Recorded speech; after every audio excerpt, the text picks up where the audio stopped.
to the Top, where I interview transformational leaders about their leadership journey. And today I have the incredible honor of introducing you to Rha Goddess. She is, among many other things, she's a soul coach behind hundreds of breakthrough change makers, cultural visionaries, and social entrepreneurs. What makes her especially unique is that the founder and CEO of Moves the Crowd, co-founder of nFormation, Ra's unique methodology has empowered a new generation of conscious entrepreneurs and leaders to stay true, get paid, and do good. And so from the onset of her more than 30-year career as a cultural innovator, social impact strategist, and creative change agent, Ra has drawn on the power of creativity, culture, and community to move hearts, minds, and policy.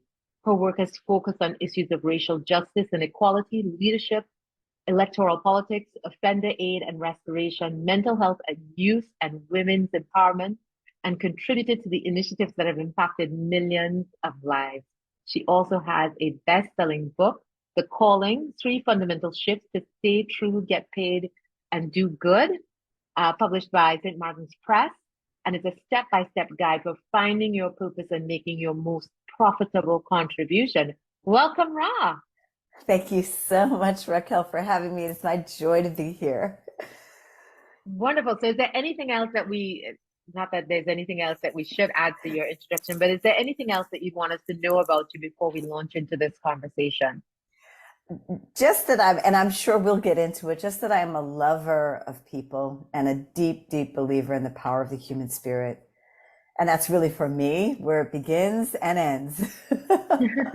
Wonderful. A true believer in the human spirit. So how did you get into this work? Like, where did you start? What did you think you were going to do with this journey? Yeah, I came, and this is always my joke, I came kicking and screaming.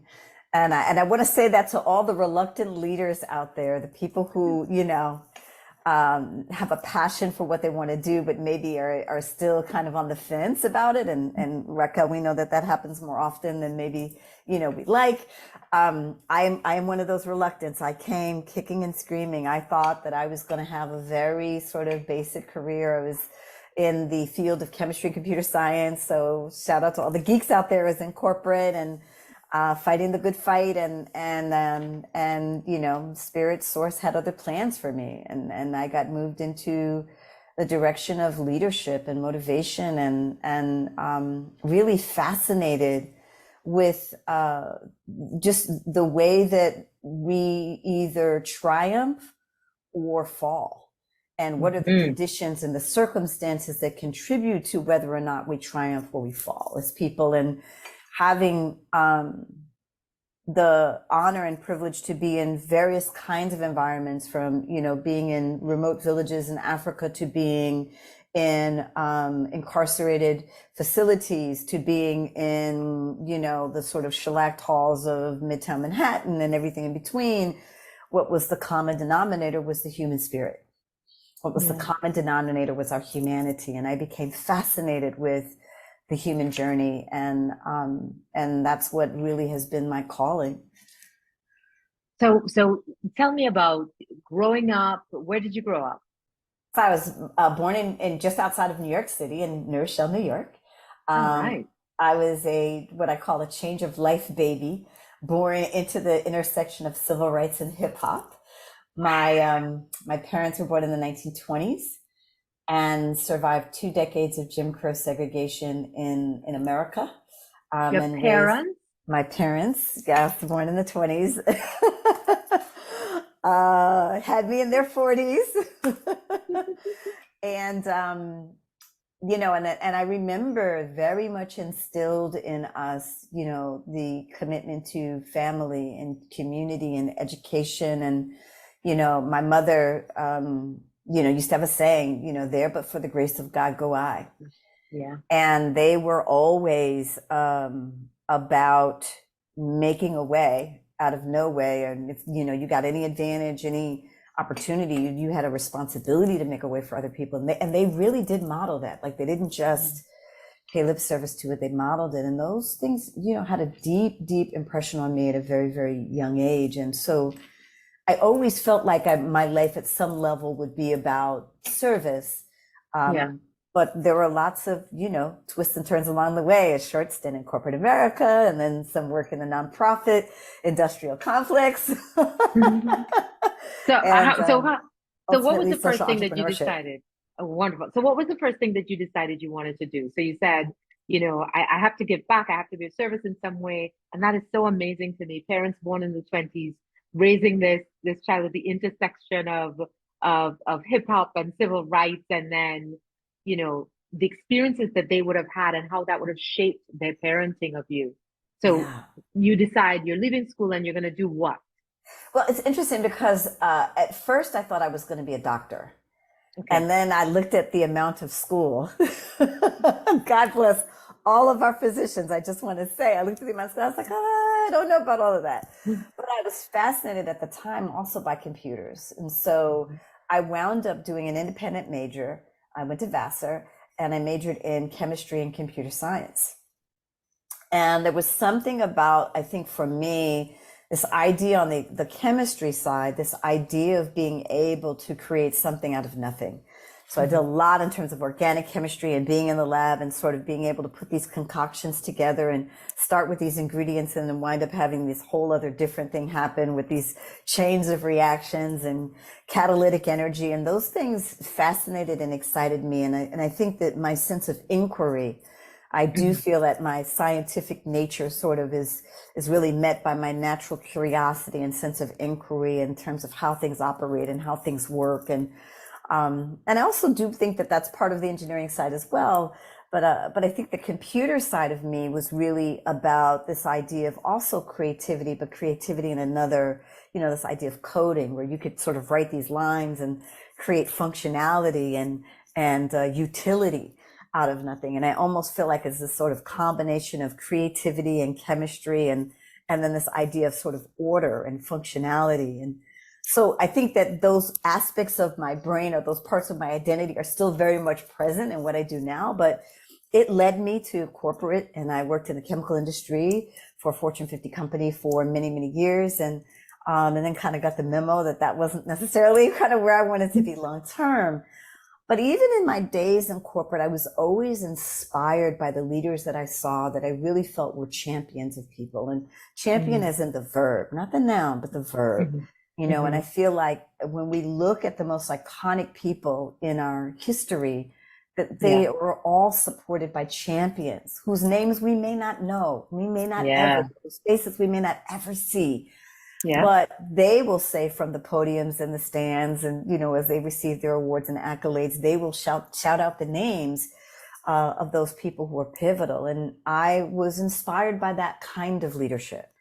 Yeah. So when people ask me, well, what kind of leader are you? I'm a champion for people, and Nice. for the highest and the best in us. And so, so that was one of my biggest lessons from corporate. And then from corporate to the nonprofit world and working in violence prevention and gang intervention in South Central Los Angeles, and then wound up founding my own nonprofit in collaboration with my husband. And we did a lot of work on the front lines of racial justice and equity, and a lot of work on the front lines of women's empowerment and young women's empowerment and the intersection of art and social impact, and many years there. And then I like to say I had a really life-changing and awakening experience coming back from doing cultural envoy work in Rwanda. Wow. And that was where I got the sort of message and the impetus to found Move the Crowd, which is the Okay. company I lead today. So tell us about Move the Crowd. So we are a social entrepreneurial training and development company, and we work with entrepreneurs and leaders who are all purpose driven, who have a vision for the kind of change and difference they want to make in the world. And we help them do it in a way that is authentic, and in a way that is financially profitable, and in a way that is sustainable and really drives long-term impact. Oh, that's beautiful. And so, tell us about that time in Rwanda where you're you're coming home and you're deciding, I need to help people to find a way to make a living doing something good. Yeah, for me, it was really clear that the greatest work in the world has to be sustainable. Yeah. And I think for many, many years, working in the field of not-for-profit, you're taught at a very early age, you're supposed to starve, you're supposed to suffer, it's all for the cause, you know what I mean? And I think I ascribed to that for many, many, many, many years and really fought the good fight in that sort of more traditional model. And it was really through the breakdown and breakthrough of coming home from Rwanda and really sort of recognizing that what I was doing wasn't sustainable, that I needed to figure it out. And it was sort Yeah. of through that I then began to really study the field of social entrepreneurship in a very unorthodox way, got a business education, and then started to sort of put these pieces together of mission and business and models that drive impact. And that's really the heart of our work, is we help leaders figure out new models for affecting change in ways that are viable and sustainable. Give us an example. So we've had the privilege of working with many leaders, and they're all really interesting and very, very diverse. So one leader is Reshma Sajani, who is the founder of Girls Who Code, who is now the founder of the Marshall Plan for Moms movement. And so it was a joy when Reshma first sort of came to us, was incubating the idea and the vision for Girls Who Code, and knew that she wanted to create this movement to really empower more girls to move into the sciences and the STEM world. And her vision at the time was really, that, no disrespect to the dudes, but when they kind of come into coding, it was very much about personal ambition and wanting to grow big visions in the world. But, what she found was that when girls were learning to code, that they really wanted to solve the world's problems. And that anytime you gave a woman a skill, that immediately where her mind went was, how could this benefit other people? It was less about empire building and more about change and transformation of the planet. When she really understood and recognized and saw this opportunity, it was really then about how to build it in a way and how to grow it in a way that would be able to enable her to rapidly reach hundreds and thousands of girls. And so when we started the work and Reshma came to work with us, they were working with 130 girls in a summer program, and last year they served over 130,000 girls, and they're got chapters in almost every country. And just the work that Girls Who Code does is so cutting edge in terms of the way in which it's creating a culture where we see now girls wanting to be engineers, wanting to be scientists, wanting to be computer scientists, wanting to use technology to innovate and transform some of the most pressing and challenging problems that we're facing. And so that's one of many leaders that we get to serve. I also have to shout out, because it's sort of hot off the press, Amara Jones, who is the founder and executive director of the Trans Lash movement. And Amara, who is a trans woman, just made Time Magazine's list for 100 most influential people of 2023. So we're super, super excited about that. And Amara's work, it's so, one of the things that, so much I want to say in this moment, Racquel, particularly about leadership, but what does it really take to model the vision?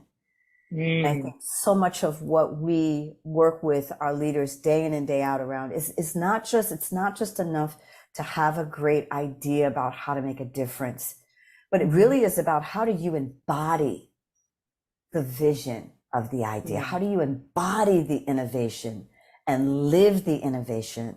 And, we all know in our history and mythology of leadership, we've gotten many incredible, iconic leaders who've given us awesome ideas, but who have quite frankly been hell on wheels to work for.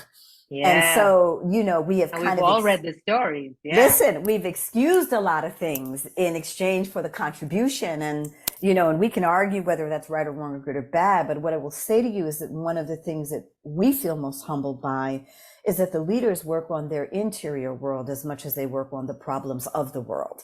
And they recognize that there is a correlation between their own inner transformation and the transformation that they want to bring to the globe. And I say that because one of the things that I love most about Amara is every single step of the way she walks the talk. She knows what that journey is for the community that she wants to serve. She knows how important it is to look at the issues of the world and the ways in which they affect the reality of trans people and non-gender conforming people. And she thinks about her people and what they need to be able to be healthy and thriving and doing the work. And so from my perspective, you know, not only are we blown away by what she's creating in the world, but the way that she walks in the world and the way that she cares for her people, in my mind, makes her a beloved leader and a transformative leader in every sense of the word. I love that, but I'm going to ask you something a little controversial, and I hope you'll bear with me. You know, you talked about Rishma and the work that she's doing with Girls Who Code, and Amara and what she's doing with, the Trans Lash movement. And, I wonder if it isn't stereotypical of us to just expect women to always do good. So yes, we have women who are doing all of these amazing things, but there's an impression in society that women are supposed to do the good things at their own personal sacrifice.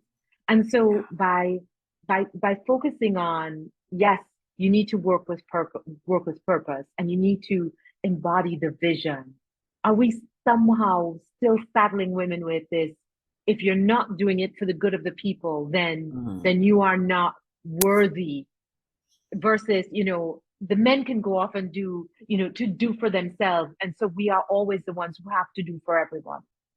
I love this question because it is why our value proposition is stay true, get paid, do good. And there is a reason why there are 3 commitments as opposed to 1, Racquel, because my come to Jesus moment coming out of Rwanda was I had depleted myself in the name of service, right? Yeah. And I do think to your point, I do think society looks to us in so many ways to serve and be the glue, right? Whether it's we create the culture in the office, or whether it is we are feeding everybody at the family reunion, or whether it, we can sort of name all the roles. But I want to say that the authenticity and the profitability are central to sustainability of our work, and the willingness as women to stand for it. The willingness, one, to be willing to trust that we are enough as ourselves. Mm-hmm. And I mean, we could spend the whole rest of the time just on that one, right? But to trust that we are enough as ourselves. And not only are we enough, but that we have solutions. We have ideas, we have visions that are worthy, are worthy to be offered and contributed into the larger world, that we're not just in support of everybody else's vision. Nothing wrong with being supportive of everybody else's vision, but that we also have vision, right? And that this other piece of being paid and being well compensated and being well sustained and being well resourced is also revolutionary for us. Because that is not typically the norm. The typical norm is that we make do with little or nothing, right? And we're known for our ability to make some way out of no way. We're known for our ability to pull a rabbit out of a hat. We're known for our ability to make lemonade, right? In the words of Beyonce, right? And I think our willingness to give ourselves permission to be well fueled and well resourced in our internal and external capacities as we are affecting change, as we are bringing and doing those things that we do best, is the new frontier and the new paradigm and the new opportunity for us as women. So are you seeing from many of these amazing founders and social entrepreneurs, are you seeing the resistance between that do good and get paid? Or is it everybody's like, oh, of course, yes, I want to do good, but I also want to, I don't want to, be living out of a box on the side of the road? Or are you having to sort of close that gap for them to say, it is okay. You are allowed to thrive while looking after others? Yeah, I mean, yes and yes. I would say to you that Yeah, and it's interesting, because I feel like this generation, I have to sort of also shout out Gen Z. I think that's where we are now, right? Gen Z. Um, because I almost feel like they've gotten the memo and they now expect the Oh, two to be together. I yes. would say generationally, if we talk about working with older leaders, or we talk about even leaders who come from different cultural paradigms, we may still find that we have, that there is some work to do to be able to have us believe that the three Mhm. can coexist. Yeah. The new frontier, interestingly enough, because a lot of work being done on the get paid side, and I think that we'll probably, until our economy really transforms in another way, I think we'll Mhm. always continue to have to work on that side. Like that you can be well resourced, you can have it. Um, but I want to say that I feel like the new call to success is that we want to do it as ourselves, Mm. because many of us have traded the truth of who we are for the Yeah. chair, for the seat at the table, for the Yeah. opportunity. Yeah. And so, in this new, even post pandemic, changed new, brave new world that we're entering, that I think we're redefining ambition. Mhm. What am I really reaching for? I know what I've been taught that I'm supposed to reach for. I know what Mhm. everybody expects me to reach for, Mhm. right? But I think many of us have gotten to the top of the mountain and been like, is this all there is? Or have Mm. gotten to the top of the mountain at the expense of vital body parts or vital Yeah. relationships, or you know what I mean? And so I feel like this real new conversation is, I don't just want profitability. I want purpose and meaning, but I also want it as myself. And Yeah. I'm in the process of discovering who this new self is right now. Yeah. Because if we consider the last 3 years, I'm going to say to you that all of us have been changed. I don't know Yeah. how we came through the last 3 years without being touched. So we're Mhm. different Mhm. now. Yeah. We're new people now. And some of us are meeting this new person for the very first time and Yeah. starting to really ask, well, what does he want? Or what does she want? Or what do they want? And starting this process of what I call renegotiation, which is Yes. really about, okay, what are the new terms and conditions through which I want to actually live, move, and have my being in the world around? Yeah. Oh, oh my gosh. I think, we could spend an hour just talking about that one revelation, right? I mean, I've just read two amazing books. One, I'm Not Yelling, and The Urgent Life by Bosma St. John, talking about how, Bosma just talking about, listen, I had to be authentic to myself and I had to live as me and Yes. achieve phenomenal success despite everyone just sort of pushing back on me for just being me in my own skin. And I'm not yelling, talking about going through, Elizabeth talking about going through her whole life code switching, being one person at the office and being a completely different person Different at person. home. Yes. And having to make that kind of sacrifice, which we don't know the toll that it takes on your body, like having to embody somebody different, to be someone other than yourself, just to do what you know to be the thing that feels right to you. Yes. And I feel like this is the conversation we're just beginning to have. We're just Yeah. starting to peel back the first layer of this conversation, because to your point, the compromise has been so entrenched that many of Hmm. us haven't even realized it, Yeah.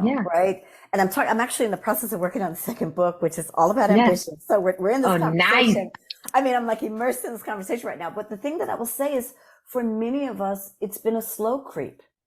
Hmm. Meaning, it's not like we showed up on day one and surrendered all of who we are, but it was bit Yeah. by bit, change by change, promotion by promotion, inflection point by, career inflection point, that all of a sudden we're drifting farther and farther and farther away from ourselves. And so I feel Yeah. like there's some reconciling and reckoning happening around that piece as well. And then, what do I really want?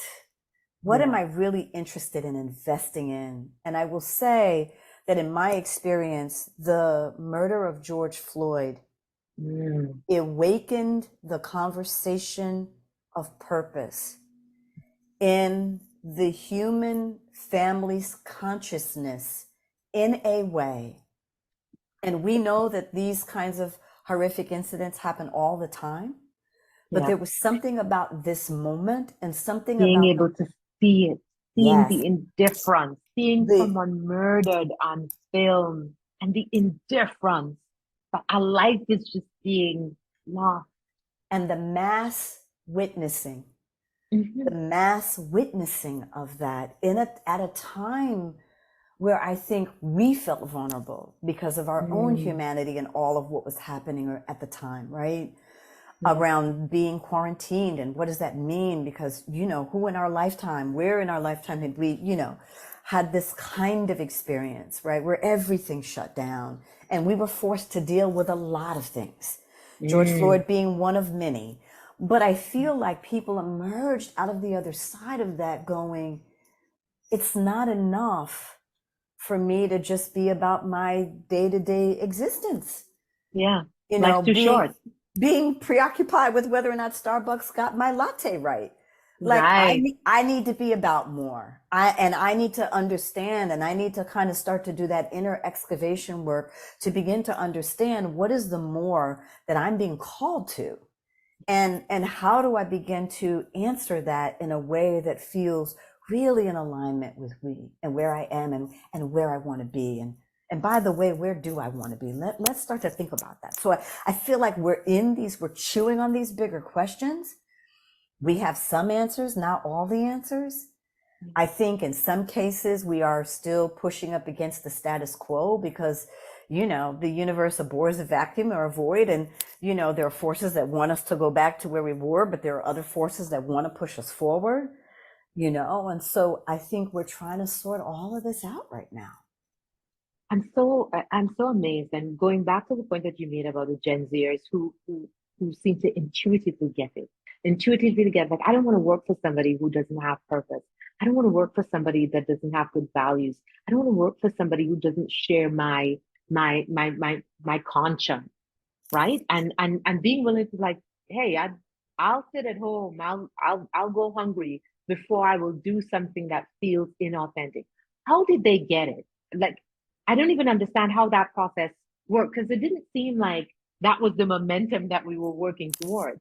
And it Yeah. also feels like your book is like ahead of its time. And like I know it came out 2 years ago, 3 years ago, but it seems like did you have a time machine and figure out this is where we were headed? But it's so interesting to me that you would have put this whole thing together about, listen, we've got to the do the right thing for the right reasons and do that authentically and be able to survive doing it. And having that come out just as that wave was taking place. And then how did the Gen Zs get it? I think, I do believe that there was the cumulative efforts of people who have been on the front lines pushing these issues. We don't hear it in the dominant narrative, right? That's the truth. Yeah.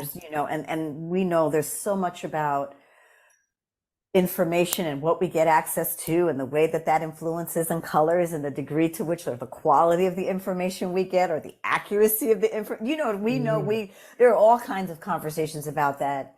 But I do want to say that I think in the evolution of consciousness that we've been edging towards this new consciousness for a really long time. And I almost feel yeah. like, whether we're looking at the pandemic or we're looking at the Great Resignation, I feel like that was the tipping point of Yeah. what had actually already been on its way. And I do think that there's a way in which Gen Zs in an amorphous manner have really soaked up that new consciousness and soaked Yeah. up that new vibration. And they've kind of come, they're standing on the shoulders of all Yeah. of the work that has come before them. And there's a beautiful way in which they've integrated it, Yeah. right? Energetically integrated it and just know like that this is the way to operate. They're also in new conversations of new models of leadership, right? And Hmm. and what is it to lead differently, right? And I think of, shout out to Larry Hano and the work of global roundtable leadership, but I think about this model of shared leadership, what I call dynamic leadership, right? Which is where, we move around in terms of who's leading what facet or aspect of the work at any given time, and all intelligence is welcome, that moves the vision and moves the needle forward, that there's no one person that's holding all the answers. And if we think about that logically, we know that that's true. Like, of course, Yeah. there's multiple, of course it's a collaborative effort, but we don't structure that way. Yeah. We don't always work that way. We don't always operate that way. And we don't always perceive that way. And I think, if you were to ask me, I'm writing a book on ambition, but if you were to ask me, what do I think it really is about? I think it's really about self-love Mm. and self-honoring, and us getting back to the place of our true humanity, Mm. and us operating in ways that honor our true humanity and the humanity of others. And I feel like the next wave for all of us is this rehumanization, or for some people, humanization, because some people argue maybe we've never been there. But Mm. I think the world of work is tilting in that direction and wants Yeah. to go in that direction, and I think our society does as well. And I think that Gen Z, they're somewhat the ambassadors, because they're Yeah. sort of saying, if you want access to future talent, that culture has got to shift, that values have got to shift, the ways of operating and being have got to align differently. And this is what we recognize, and this is what we're calling forth. Whether they're calling you in or they're calling you out, this is what they're calling for.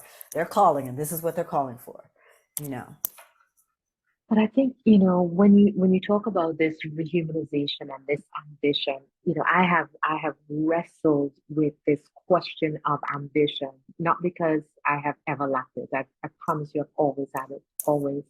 But so many of the women that I've interviewed are like, oh, somebody recommended me, but I never thought I should lead. And I just, I happened upon this position. And then they're like, oh, well, why don't you take the next step up the ladder?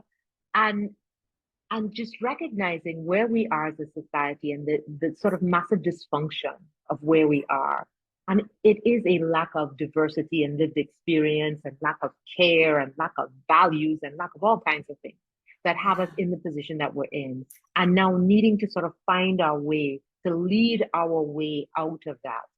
And I think for me, from my anecdotal solution is, if we had more diversity in leadership, we would have better leaders, and it would be better for all of us. But how do we help getting those diverse leaders to not only want to, yes, be social entrepreneurs, which I think is fabulous and certainly what we need to see, but I also want to see some of those businesses absolutely skyrocket, so that they're Yeah. huge enterprises employing massive amounts of people. But also the existing enterprises, I want to see those led by more people who look like me, and who look like my sister and my cousin and my daughters, and you know Yeah. what I mean? And Yeah. not just women, but men of color, and just differently abled people. And Yeah. just a different kind of experience where people are thinking just more openly Yeah. about the future that we own. So Yeah. so how do we change that programming of what ambition used to be, and ambition being a bad thing, and turning Yeah. that into something where you see ambition as a calling for a greater good. The value proposition on leadership has got to change. Mm. And I think that this is the big unspoken and the big unsaid, which is often when we look to our leaders, what we see more than anything is suffering. Mm. And who wants to suffer? Who wants Right? to sign up voluntarily to suffer? You know Right. what I mean? And Mhm. I think we have tremendous work to do when it comes to reimagining what it means to sit in the chair, and reimagining what it means to be at the table, and reimagining what the table looks like. Right. And Mhm. so much of our work, whether it's, the work of information, or the work of, move the crowd, and all of the other conversations we're in right now, that the resetting on ambition is about the recognition that none of it can be to the sacrifice of our humanity. Mm. None of it can be to the sacrifice of our life force. That it has to be life-giving. It's got to be regenerative as Mm. opposed to depleting. And I think when we consider that, and when we consider new notions and ideas of power that are much more collective oriented, much more expansive and abundant, right? Because right now we're in the world of top down. Let's just talk Yeah. about it. We're in the world of power over, old paradigm power. We're in the world of zero sum thinking. If you get, that means I don't, right? Mm-hmm. And we've got to be willing to, on a massive level, break open the consciousness and the psyche that tells us that there's not enough, that tells us that there's no way that we can all win, that tells us there's no way that we can all have. And we know how deeply embedded that psychology is. But we've got to shift that, because if we can shift that mindset, if we can begin to break open that thinking, people will be more willing to make room. And it's interesting because when we think about the psychology, if we know that leadership has been branded as suffering, high grade suffering, power and influence, right, is supposedly the sexy side of it, but really isolation and suffering is the truth of it, the reality of it when you sit in the chair more often than not, right? We know we're not getting the quality of leadership that we deserve. Mm. Yeah. And We know because of we're the not. level of sort of sacrifice that it requires and the pain that you see, it almost requires someone with nefarious intent to be willing to sit in that chair. Oh yeah. We're birthing that. We're Yeah. promoting that, whether we conscious, and I don't think we consciously know this, but Hmm. if we look at who winds up standing on the top of those heaps and what they're dictating down, this is what we're getting, right? Yeah. And we have got to be willing to offer up a new vision for what it means to lead. And maybe there's even a different word, dare I Yeah. say. Maybe we come up with another word. But in this challenging of the current nature of ambition, I think is the opportunity to invite other possibilities in terms of things that we reach for, other things that we measure beyond just monetary value, right? Money's been our God. Money's been our God for the last, whatever, 2 centuries, you all, Yeah. right? Maybe it's an opportunity to pick a different God. Maybe it's an opportunity to have more than one, maybe, Mhm. maybe there's an opportunity to have goddesses. Let's go, Yeah. right? But Yeah. just to consider the potential to value more, right? Than what ultimately isn't even tangible anymore. Yeah. Right. When was the last time you held a dollar bill? Everything is Yeah. swiped on the card now. I mean, it's so interesting, right? The kind of the place where we've gotten to in our world, but we've not really redefined currency. We've changed the mediums of exchange, but we Hmm. haven't redefined currency. And I think that at the heart of leadership is the need for that redefinition of what it is that we really, really value and what it is that we really, really say is important. And somewhere in there, humanity's got to play a part in the equation if we're serious, Yeah. because then we will welcome those new perspectives, those new ideas. We will see those chairs shift. We will see more room and more space for those ideas and those perspectives. And it won't just be about one seat, or it won't just be about one table, but it will be about the networking and the intersection of multiple tables and multiple seats being able to actually interconnect to give birth to innovations that we haven't even begun to consider. Consider. Yeah. All right, I'm about to ask you a question that is even scary for me to ask, and I'm even more worried about your answer. But I feel like, just the energy with this conversation, I can't not ask this question. Do you think we will get there? Hmm. I'm always an optimist, like it's my Piscean nature. I think it's because of who my parents were and what they've instilled in me. I'm always optimistic. I believe, and this is going to go to a spiritual place, I believe we're working with forces that are bigger than us. Thank God. Right? Because if left to our own devices, I don't know, you know what I mean, Racquel? I don't know Yeah. that the answer would be the same, but I believe we're working with forces and energies that are much bigger than we are. And I think every day more and more of us are waking up. Every day more and more of us are asking those important questions. And I think every day more and more of us are taking those actions to kind of come home to ourselves in a very authentic and real way and start to really consider who we want to be and what we want to be about in the world. And I think the more people every day that wake up and ask those questions, I think the greater the possibility or the potential that we will get there is.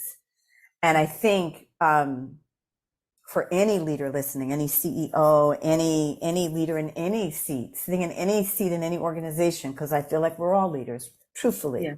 not lip service and rhetoric, but truthfully. We have the opportunity to see that for ourselves, to see our own potential in any given moment, and to keep being willing to courageously show up as we get those nudges, as we get those guidance, as we get those hits, because I feel like we're being talked to all the time. Our opportunity is to invest in things that are regenerative.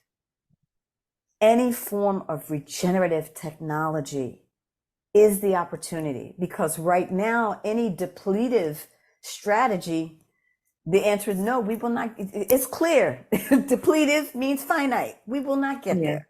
Regenerative is what gives us access to potential sustainability, longevity, right? Infinity. And so regenerative ideas, regenerative thinking, restorative ideas, restorative thinking, those are the opportunities. Those are the ways of the future if we really, truly want to be here. Oh my gosh. Now I believe you 100%. I think that there is an there's a collective consciousness and energy, and I'm hopeful about that momentum taking us to where we've always been meant to be, with recognizing our humanity and working on things that restore us versus deplete us. Yeah. So I am hopeful, and I believe you, and I believe in us. I'm right, not for the reason that, not individually, but as a collective, that we will fall and fail our way somehow Yeah. to finding the right answer. So, what has been the most surprising thing for you on this journey? I think the most surprising thing for me is how quick transformation can happen now. I think there was a time where we all kind of felt like, oh, it's long slog. bring your lunch, because it's going to be a long one, right? And I feel like, awakening is nonlinear. Time is really nonlinear, right? And I think the more that we recognize that we can defy gravity in the sense of change and transformation, and that our awakening and the degree to which we really wake up to the truth of who we are and what it is that we're being called to do, the more that we're able to access that, there's an exponential acceleration aspect to what's happening. And so I think I've been surprised by, even if I think about many corporations, and we have the privilege and opportunity to work inside of, like, we're able to walk on the doors and there's not a lot of shape shifting that has to go on. Whereas I would say 4 years ago, we would have to come in as, we would have to Trojan horse it, y'all. Let's just tell the truth now. We'd have to Trojan horse it. We're not having to Trojan horse it. And that says light years, so in 4 years, we've moved light years, right? Yeah. And I think those opportunities and possibilities are there, and that it can happen quickly. I think the thing that we want to be mindful of is that it doesn't require catastrophe. That the accelerator is not catastrophe that forces us to have to unite and arrive in ways that we could not have imagined before. And I think there is writing on the wall where if we can get the wisdom and get the lesson early, Mm-hmm. we can potentially avert Yeah. more pain. Yeah. Yeah. And now that we've sort of lived through the pandemic, it's almost as though we're waiting for another wake-up call that we don't necessarily need because, like you said, the writing is on the wall. We know what we need to do. And it is surprising, especially when you consider things like the 60s, right? And, the sit-ins and the hoses and the dogs and the marches and all that had to take place to the civil rights movement. And now we're seeing shifts. Again, not as much shift as we'd like to see, but we're seeing shifts. And like you're saying, they're happening exponentially faster. Yeah. Yeah. And I think we have the capacity, I mean, what we have the capacity for is infinite. And our work, real talk, is we've got to work on our courage. We've got to work on our courage, and we've got to work on our reluctance, and we've got to work on our resignation. Those parts of us that believe that this is just the way it is, that this is permanent, that this is unmovable, those parts of us that know the steps we need to take, but we're afraid, so we don't take them. And those parts of us that keep going, who, me? When everything is pointing to, yes, you. Every Oh single my one of us gosh. is needed. We're all needed now. Yeah. And it's like, it's our time to show up to the party. Find your best dress, your best suit, whatever it is, your best sneakers, however you want to come as you, but come. It's time now. Wow. Ra, this has been an incredible conversation. You have changed my life. Oh, I love it. You are a light force. I feel it. I feel it. thank you. Oh my gosh. I am so, so moved and hopeful and optimistic and inspired by this journey, by this conversation, by working on our reluctance, working on our resignation, because I feel like it is something working on our courage. We know, we know what's possible. We see it just Yeah, over the horizon, and we just need yeah, to we do. lean into it and believe that it is possible. And then, like you said, show up, show up. Yeah. All right. So thank you so much. Thank you I so want to much thank for you. I want to thank you for your work. I want to thank you for holding space. Like, this conversation was only possible because of who you are. So I want to say that. I want to, just say that thank you for your work. Thank you for your commitment. Thank you for this podcast, these conversations, everything that you're doing. Like, this is how we get the world we want to see. And I'm honored and privileged to have had just even these few little moments in time with you. Oh my gosh. The honor is entirely mine. Thank you, thank you, thank you, thank you for staying with us for this conversation. I I know that you must be as moved as I am.